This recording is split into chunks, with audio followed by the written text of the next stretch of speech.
Hi guys, welcome to our Bright Education YouTube channel. तो बच्चे देखिए, ये है तोड़ती पत्थर। तोड़ती पत्थर so very very important. Last year exam में बहुत ज़्यादा क्वेश्चन यहाँ पे आया था। ठीक है, तो देखिए तोड़ती पत्थर जो है उसका क्वेश्चन आंसर मैं देने जा रहा हूँ आपको। मैं बोला था हर एक चैप्टर का एक एक करके दूंगा। इससे पहले आप अगर नहीं देखे हैं, कोई भी अगर बच्चा देख रहा है नया, अगर स्टूडेंट है तो सब्सक्राइब कर ले चैनल को, बेल आइकन को भी दबाएं। आपको हर एक वीडियो मिल ही रहेगा। इसमें हर एक प्रकार की वीडियो, साइंस, सोशल, हिंदी, सबका नोट्स भी दिया जा रहा है। टेंशन नहीं है, आप बिंदास पढ़ते रहिए। ये पेंडेमिक की वजह से आप लोग ट्यूशन वगैरह नहीं जा पा रहे हैं, इसलिए बनाया जा रहा है। देखिए यहाँ पे मैं सबसे पहले चैप्टर वन का नोट्स दे दिया हूँ। आप अगर नहीं देखे हैं, डिस्क्रिप्शन के नीचे लिंक दे दूँगा, आप वहाँ पे ज़रूर ढूंढ लीजिएगा। चैप्टर 1 प्लस आपको चैप्टर 2 चाहिए नहीं, सिलेबस को आप फोकस कीजिएगा। विदाउट सिलेबस पढ़ने की ज़रूरत नहीं है। चैप्टर 2 जो 1 मार्क में है, गोस्वामी तुलसीदास उनके राइटर है, वे आपको नहीं चाहिए। इस बार जो नया सिलेबस रिड्यूस करके बनाया गया, वहाँ पे उस दूर चैप्टर को हटा दिया गया, तो आपको डिलीट कर दिया जाएगा chapter 2। Chapter 3 so very important, किरणों का खेल। किरणों का खेल जो है वह मैं दे दिया हूँ, उसका भी आप डिस्क्रिप्शन के नीचे लिंक देखिएगा। जो चैप्टर 3 है उसका भी नोट आपको दे दिया गया है। ठीक है, इसके बाद अभी मैं चैप्टर 4 की बात कर रहा हूँ, तोड़ती पत्थर। सो वेरी वेरी इंपॉर्टेंट, यहाँ पे बहुत सारा क्वेश्चन आया हुआ था लास्ट ईयर के एग्ज़ाम में, तो अभी हम वही डिस्कस करेंगे, तोड़ती पत्थर। आप अगर चैप्टर का एक्सप्लेनेशन चाहिए, किसी को भी चैप्टर का एक्सप्लेनेशन चाहिए, आप बहुत अच्छे से वहाँ पे समझाया गया है, एक एक पॉइंट समझाया गया है क्या कहानियाँ जो भी कुछ है, कुछ एक छोटा वर्ड भी है तो मैं उसको तोड़ के समझाया हूँ आपको। तो आप ज़रूर वहाँ पे जाके विजिट करें, वहाँ पे जाके ज़रूर देखें, और प्ले लिस्ट में जाके सब कुछ आपको मिल जाएगा। और एक बात है, जो भी नया स्टूडेंट है, अगर मेरे ग्रुप में ज्वाइन करना चाहता है तो कृपया करके व्हाट्सएप नंबर दिया जाएगा, उसमें एक मैसेज करके ग्रुप में ज्वाइन कर लें। देखिए यहाँ पे क्या दिया है, कवि ने पत्थर तोड़ने वाली को कहाँ देखा था? इलाहाबाद के पथ पर छायादार पेड़ के नीचे। ये गलत यहाँ पे टिक किया गया है, ये मत देखिएगा। बनारस के पथ पर ऊंची पहाड़ी पर, ये गलत है। मैं दूसरे का कॉपी लेके आया हूँ, इसलिए मेरे पास किताब था नहीं, इसलिए यहाँ पे गलत दिया गया है। एक्चुअल में कहाँ देखा गया था? तो इलाहाबाद के पथ पर, है कि नहीं? कभी देखे थे कि स्त्री पत्थर किस समय तोड़ रही थी? तो हाँ, ये राइट है। शाम के समय, रात के समय, सुबह नहीं, वो दोपहर के समय पत्थर, ये राइट है। यहाँ इसका ये होगा, 2 नंबर होगा, और पहला वाला का होगा इलाहाबाद के पथ पर देखे थे। इधर देखते हैं हम, 2 नंबर का यहाँ पे है। यहाँ पे 2 नंबर का ज़्यादा है नहीं, क ख ग घ अंग है। पत्थर तोड़ने वाली स्त्री का परिचय कवि ने किस तरह दिया है? पत्थर तोड़ने वाली स्त्री कहाँ बैठकर काम कर रही थी और वहाँ किस चीज़ की कमी थी? ये सब बहुत सारे क्वेश्चन है यहाँ पे। चिनार शब्द का आशय क्या है? सो वेरी इंपॉर्टेंट, ये लास्ट ईयर के एग्जाम में भी आया हुआ था, और ये भी आया हुआ था। पत्थर तोड़ने वाली स्त्री, बहुत अच्छा क्वेश्चन यहाँ से बनता है, आया हुआ था। और एक बात है, आपको चैप्टर भी समझना है और हर एक चैप्टर का राइटर का नाम समझना है। जिस तरह तोड़ती पत्थर का राइटर कौन है? तो ये डायरेक्ट क्वेश्चन आ जाएगा एग्जाम में। तोड़ती पत्थर के लेखक का नाम क्या है? तो आपको डायरेक्ट लिखना है सूर्यकांत त्रिपाठी निराला। उनका जन्म कहाँ हुआ था? तो वो भी आपको देखना है। ठीक है, सूर्यकांत त्रिपाठी निराला का जन्म कहाँ हुआ था? तो बंगाल के मेदिनीपुर ज़िले में हुआ था। वो आपको याद रखना है, मैं बस समझा रहा हूँ आपको याद रखना है। ठीक है, उसके बाद यहाँ पे दोनों ही इम्पोर्टेंट है, आप कर लीजिएगा व्याख्या। तो ग्रामर की सेक्शन में तद्भव, तत्सम, ये सब यहाँ से नहीं आता है। क्लास 10 की एग्जाम में ये अभी नहीं दिया गया है। तत्सम, तद्भव जो दिया गया है ग्रामर सेक्शन में, वीडियो लेक्चर बना चुका हूँ। और एक बात है, इसका आंसर मैं देने जा रहा हूँ अभी। इसका आंसर डायरेक्टली आंसर दूंगा मैं आपको। ठीक है, ये देखिएगा, यहाँ से दे रहा हूँ, यहाँ से ये डायरेक्टली आंसर है। देखिए मैं समझा दे रहा हूँ आपको, थोड़ा इतना दिख नहीं होगा, मैं बोल दे रहा हूँ। पत्थर तोड़ने वाली स्त्री का परिचय देते हुए कवि कहते हैं कि सावले रंग वाली वह युवती दोपहर के समय चिलचिलाती धूप में इलाहाबाद के पथ पर पत्थर तोड़ने में पूरी तरह से मग्न है। बहुत सुंदर है, पूरी तरह से मग्न थी, जिसका तन और सिर पर पसीने की बूंदें स्पष्ट झलक रही थी। यहाँ पे झलक रही है नहीं, झलक रही थी, क्योंकि है कब देते हैं, है वहाँ पे यूज़ करते हैं जो काम प्रेजेंट में हो रहा है, लेकिन ये काम ऑलरेडी पास्ट में हो चुका है, तो हम वहाँ पे थी दे देंगे। ठीक है, तो आप दे दीजिएगा थी। ठीक है, उसके बाद देखते हैं, पत्थर तोड़ने वाली स्त्री इलाहाबाद के पथ के किनारे एक पेड़ के नीचे बैठकर काम कर रही थी और वहाँ छाया की कमी थी। वहाँ पे हाँ, छाया की कमी थी। 2 नंबर देखिएगा, आप डायरेक्टली ख नंबर में क्वेश्चन के आंसर दे रहा हूँ, ये आंसर है डायरेक्टली। पत्थर तोड़ने वाली कहाँ बैठकर काम कर रही थी, वहाँ किस चीज़ की कमी थी, तो बस यही लिखना है। इतना ही लिखने से 2 मार्क आपका आ जाएगा।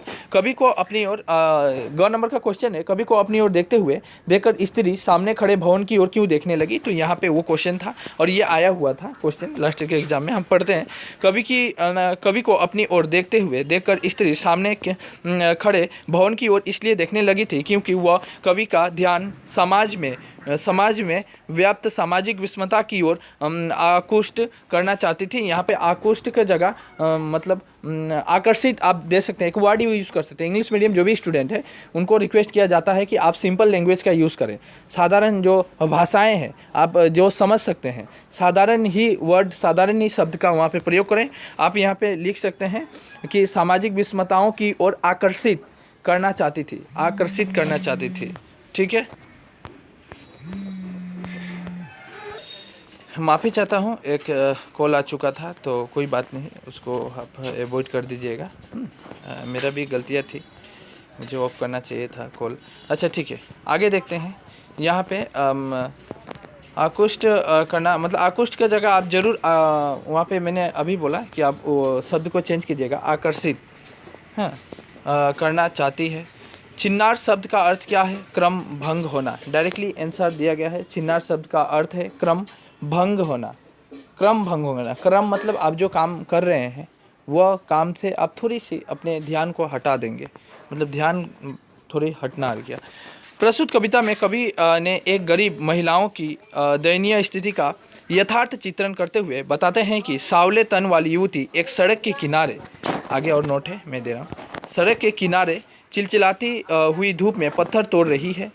पत्थर तोड़ रही है, जिसके सिर पर पसीने का यहाँ पे बूंद होगा, पसीना और सॉरी आ चुका है, चलिए ठीक है, पसीने की बूंद, यहाँ पे बूंद एक वर्ड जोड़ दीजिएगा, एक शब्द, बूंद आ चुकी है। वह मजदूरी करने के लिए मजबूर है। यह कविता समाज में व्याप्त सामाजिक एवं आर्थिक विषमता और जीवन की कठिनाइयों के विरुद्ध संघर्ष की ओर उजागर करता है। संघर्ष की, उजागर नहीं, संघर्ष को नहीं, संघर्ष की ओर, यहाँ पे ऐसा लगेगा, संघर्ष की ओर, यहाँ पे एक शब्द छूटा हुआ है, वहाँ पे शब्द को जोड़ देना है, तो संघर्ष की ओर उजागर करता है।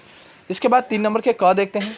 श्याम तन भर बंधा यवन, तन नयन प्रिय कर्म रत मन। सो वेरी वेरी इंपॉर्टेंट, दोनों भी आइए, दोनों भी आइए, आया हुआ था एग्जाम में, दोनों भी आएगा, इस बार भी आएगा।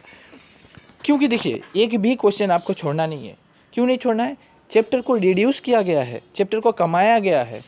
अब जब चैप्टर कमा के एग्जामिनर आपसे आप ले रहा है, एग्ज़ाम ले रहा है, तो वो तो पूरा का पूरा क्वेश्चन आंसर ही देगा ना, क्योंकि उसको 100 मार्क पूरा करना है। 100 मार्क बनाएगा कैसे? तो इसमें देखते हैं। देखिए ये एक्चुअल में व्याख्या है नहीं, क्वेश्चन को मैं ठीक से पढ़ा नहीं, भाव स्पष्ट कीजिए, भाव है, तो भाव जब स्पष्ट करना पड़ता है तो उसमें आपको प्रस्तुत, प्रसंग, संदर्भ ये सब लिखने की जरूरत नहीं है, डायरेक्टली भाव को स्पष्ट कर सकते हैं।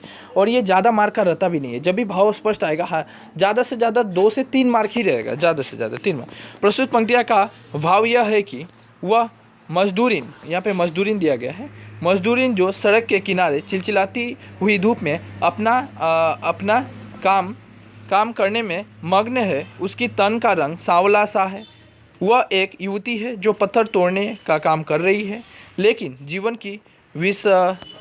की विवशता के कारण उसकी प्यारी आंखें झुकी हुई है। हाँ, विवशता, ठीक है, जीवन की व्यवस्था के कारण, व्यवस्था मतलब हो जाता है मजबूरी हो जाना, एक तो मतलब मजबूरी के कारण उसकी प्यारी आंखें झुकी हुई है। चलिए आगे देखते हैं। ये ख नंबर क्या है? सजा सहज सितार सुनी मैंने वह नहीं जो सुनी झंकार, जो थी सुनी झनकार। बहुत सुंदर है। यहाँ पे हम पढ़ते हैं।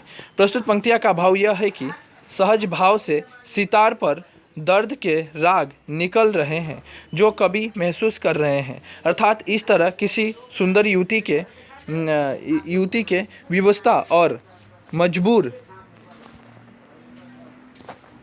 देखते हैं क्या दिया है, थोड़ी सी रुक जाइएगा।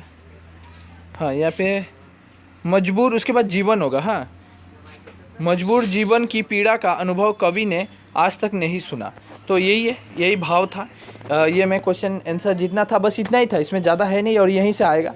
तो ये मैं दे चुका और आशा करता हूँ आपको सब कुछ समझ में आया होगा। अगर ये सब अच्छा लग रहा है तो आप जरूर वीडियो को लाइक कीजिएगा। आप लाइक बहुत कम करते हैं। और देखिए बहुत सारे स्टूडेंट हैं, उनके बहुत सारे दोस्त भी हैं, तो कृपया करके अपने दोस्त को शेयर कीजिए वीडियो। आपको इस तरह का नोट्स लिख कर वीडियो लेक्चर समझाना, नोट्स दे देना कोई टीचर नहीं करेगा, और वो भी मुफ्त में, आपसे कोई चार्ज नहीं लिया जा रहा है। बस आपसे बस यही चार्ज है कि आप एक लाइक कीजिएगा, सब्सक्राइब कीजिएगा और और ज़्यादा से ज़्यादा शेयर करने की कोशिश कीजिए अपने दोस्तों में, ठीक है, ताकि चैनल भी इम्प्रूव हो, हम समाज की सेवा अच्छी तरह कर सकें। आप लोग भी सेवा कीजिएगा जब एक दूसरे को शेयर कीजिएगा तो बाय द वे, अगर कोई स्टूडेंट नया है तो चैनल को सब्सक्राइब करके बेल आइकन दबाना ना भूलें। और आपकी कोई भी आपका क्वेरी है, कोई भी आपके मन में प्रश्न उठता है, ज़रूर उसको कमेंट बॉक्स में कमेंट करें। और एक बात और है, टेस्ट लेने वाला हूँ मैं, जिनको टेस्ट देना है, जो स्टूडेंट टेस्ट देना चाहते हैं, कृपया करके आप ग्रुप में ज्वाइन कर लें। ग्रुप में ही क्वेश्चन मिलेगा, ग्रुप में ही आपको क्वेश्चन का आंसर लिख कर अपलोड भी करना है, और ग्रुप में बहुत सारा नोटिस आपको मिलते रहता है, इन्फॉर्मेशन मिलते रहता है। Bye bye, take care.